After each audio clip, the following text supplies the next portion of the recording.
The House has passed a bill that would set up programs to help find donors for those in need of organ transplants. The measure also outlaws trafficking in organs. CNN's Carol Week has more.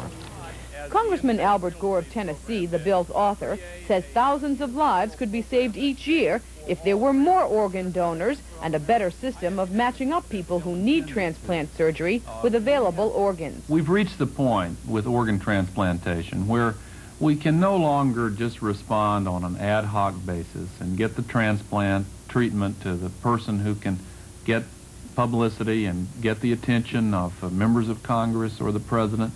The measure passed by the House authorizes $40 million over the next 4 years to beef up so-called organ procurement organizations, which obtain and transport human organs. The bill also directs the Secretary of Health and Human Services to set up a U.S. transplant network for computer matchups of those who need transplant surgery with available organs. Despite the lopsided vote in favor of the bill, there are some controversial provisions.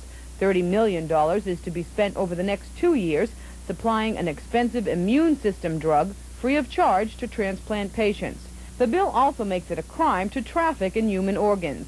It imposes penalties up to $50,000 and 5 years in prison for the buying or selling of organs. Congressman Gore says those penalties are needed to prevent what has already become a problem in some countries. In Brazil, it's quite common for the Sunday newspapers to carry classified ads from poor people wanting to sell their kidneys and their eyes while they're still alive. And we have already had classified advertisements in the United States. The Reagan administration opposes several major provisions of the bill passed in the House and favors a less expensive version of the transplant bill. Carol Week, CNN, Capitol Hill.